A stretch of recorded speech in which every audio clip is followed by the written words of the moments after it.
اور اسماعیل کو، یسع کو، یونس اور لوط کو ہم نے ہر ایک کو تمام جہان والوں پر فضیلت دی۔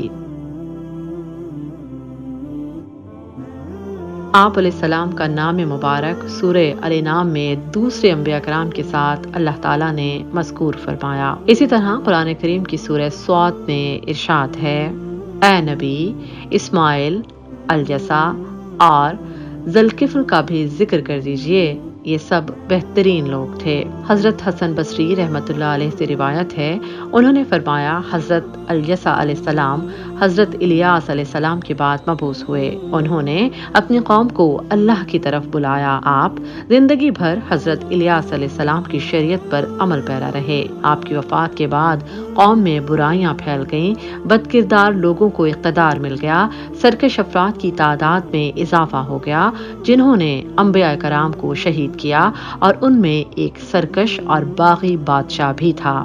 کہا جاتا ہے کہ اسی بادشاہ کی ذمہ داری حضرت ذوالکفل علیہ السلام نے لی کہ اگر وہ توبہ کر لے تو وہ جنت میں داخل ہو جائے گا۔ اسی مناسبت سے حضرت ذوالکفل کو ذوالکفل یعنی ذمہ داری اٹھانے والا کہا جاتا ہے۔ حافظ ابن عساکر رحمۃ اللہ علیہ نے آپ کا نسب نامہ اس طرح بیان کیا ہے، الیسع بن عدی بن شوتلم بن افرایم بن یوسف بن یعقوب بن اسحاق بن ابراہیم خلیل اللہ علیہ السلام۔ بعض علماء کرام نے انہیں حضرت الیاس علیہ السلام کا چچا زاد قرار دیا ہے۔ کہتے ہیں کہ آپ بھی حضرت الیاس علیہ السلام کے ساتھ کوہ کاسیون میں روپوش رہے تھے جب آپ بالبک کے بادشاہ کے شر سے بچنے کے لیے وہاں چھپے ہوئے تھے۔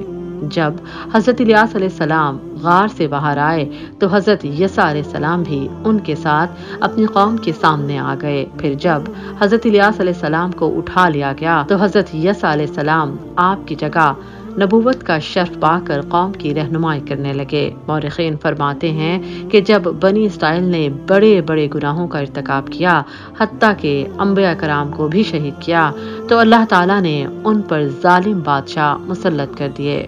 بنی اسرائیل جب دشمنوں سے جنگ کرتے تھے تو اپنے ساتھ تابوت سکینہ رکھتے تھے، جس میں حضرت موسیٰ اور حضرت ہارون علیہ السلام کے تبرکات تھے۔ ان کی برکت سے فتح حاصل ہوتی تھی۔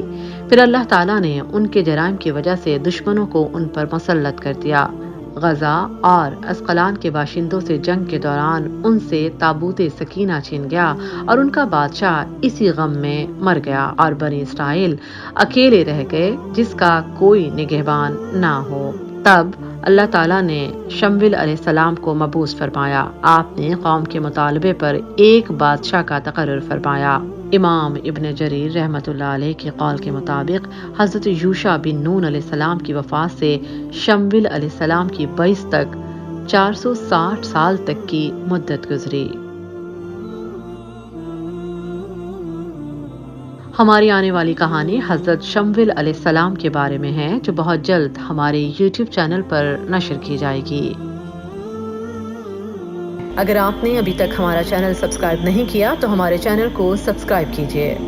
شکریہ۔